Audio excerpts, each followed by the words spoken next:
السلام عليكم، نتمنى تكونوا بخير وانتم تشوفوا في الفيديو تاعي. لي زابوني قدم تاعي نقول لكم داركم، ولي زابوني جدد تاعي اللي التحقوا بيا نقول لكم مرحبا بكم وتشرفوني.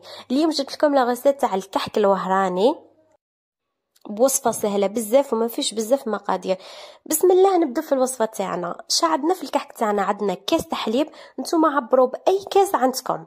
كاس تحليب يكون دافي، نزيدوا عليه مغرف تاع خميره تاع الخبز، خميره فوريه نورمالمون مانيش غلطه.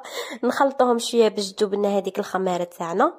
اش نزيدوا عليهم كاس تاع سكر. كي ديروا كاس تاع السكر غادي يجي ناقص شويه حلاوه، اللي يبغي بزاف حلو يدير كاس ونص. انا الكحك ما نبغيش حلو بزاف. ونزيدوا عليه كاس تاع ما نعمروش حتى الفوق، نكملوا نصه بالماء ورد ولا بالماء زهر، ونخلطوا كاع هذوك السوائل تاعنا.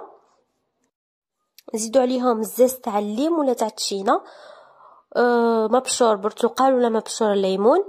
وماذا بيكم تكثروا باسكو البنه تاعها تجي بزاف شابه مع اللي راه وقت التشينه وكاع. قبل ما تاكلوها وخروا هذاك الزاز. نزيدوا عليه جنجلان، السنان، حبه حلاوه والبسباس. هادو اللي ما يعرفهمش يروح عند العطار اللي يبيع لي زيبيس وكاع، يقول له عطيني ريحه الكحك، يدير له من كل شيء شويه شويه شويه. حبه حلاوه، زريعه البسباس، السنان والجنجلان. هادو هما اللي يمدوا هذيك الريحه الشابه تاع كي يكون يطيب الكحك. تشميها من برا، تشميها من مول. نخلطوا كاع هاد السوائل تاعنا. غادي نزيدوا عليهم كاس تاع زيت ناقص صبع، ما تعمروش حتى الفوق كيما عمرنا الحليب وكيما عمرنا الماء. كاس ناقص صبع تاع زيت، ونزيدوا عليه ديك الرشه تاع الملح، ونزيدوا عليه على راس المغرف تاع لافاني. ما نكثروش خاش ديجا رانا دايرين الزيت وكاع.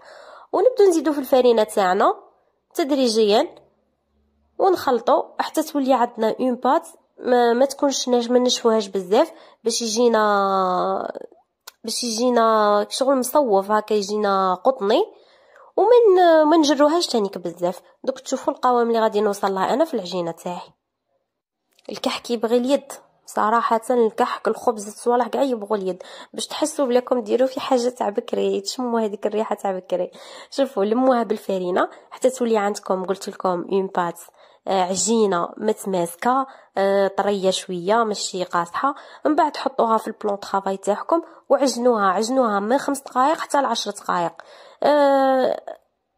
ماشي ما تمشي تعجنوا كشغل راكم تعجنوا في المسمن ولا لا، غير شويه باش تولي شويه الاستيك. ومن بعد ديروها تخمر. حطوها في باسينتكم ولا في بلون طرافاي تاعكم ولا في بورصه ولا وغطوها وخلوها تخمر. من مولي تخمر نعاودو نقلعوها وداك نشوفوا اش غادي نديروا لها.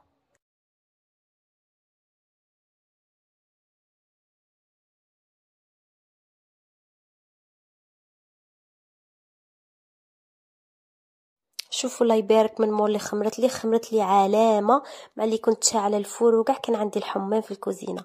غادي نهودوا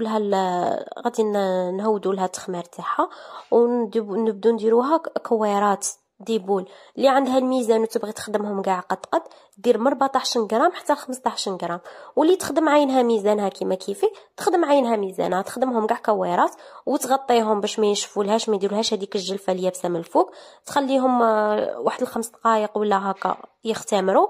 ومن بعد هذوك الكويرات كاع تبدا تحلهم كشغل حرابيش. شفتو كي نديروا هذاك التمر تاع المقرود ولا هاي كيما راني ندير انا، نحلوهم كاع حرابيش ونستفوهم ونغطوهم ثاني باش يختمروا. نبدو من بعد نبدو نخدموا في الكحك تاعنا. باش نبدو ماشي نبدو بالحربوش التالي اللي خدمناه ونجو رايحين، لا نبدو بالحربوش الاول اللي خدمناه ونجو رايحين، يكون باسكو هو يكون ديجا بدا اختمر قبل الاخرين.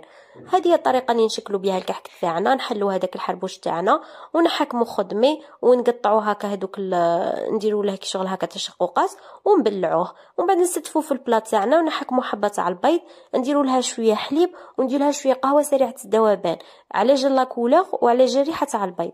انا الكحك ندهنه دو فوا، غادي ندهنه بالبيض ونعاود نولي عليه باش يعطيني هذيك لا كولور اللي تكون فرونسي شابه بزاف.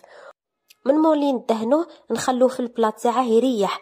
الكحك يبغي وقته في التخمير تاعه. هذه هي لاستيس باش ينجح لكم ويجيكم هكا مصوف يجي شباب. من مولي تدهن، من مولي تشكلوه وتدهنوه بالبيض خلوه يريح. شوفوا في هذه المرحله رشوه يا بجنجلان يا بالسكر، نتوما لكم الاختيار. المهم قلت لكم خلوه يريح دروك صايب بلا ما تغطوه، خلوه في البوطاجي تاعكم ولا في بلاصه كيما هكا وخلوه ربع ساعه 20 مينوت، خلوه يدي راحته ومن بعد دخلوه يطيب على 180 درجه. من يتحمر لكم التحت شعلوا عليه باش يتحمر لكم الفوق. ونعطيكم نصيحه الكحك احتفظوا به في بلاصه ما يدخلهاش الهواء، في بوقت مونجي ولا غطوه بالبابي فيم ولا باسكو العجينه تاعها كيما العجينه تاع الخبز. شفتوا الخبز كي نخلوه برا يبس لنا وما يوليش شباب، باش هذيك الطراوه تاعها تقعد ويقعد لكم مده طويله. احتفظوا فيه في بلاصه ما يدخلهاش الهواء، بلعوا عليه. وهذا هو الشكل النهائي الكحك تاعي تاع اليوم. ان شاء الله لا فيديو تعجبكم وتكون خفيفه وظريفه عليكم. المقادير غادي نخليه لكم في صندوق الوصف. ما تنسوش تخلوا لي جيم وكومونتير شباب كيما كيفكم، واللي ما راهيش مابونيه عندي في القناه نقولها واش راكي تقارعي ابوني وضغطي على زر الجرس باش يوصلك كاع جديد. صلوا لي في رواحكم، نتلاقوا في فيديو جاي ان شاء الله. سلام.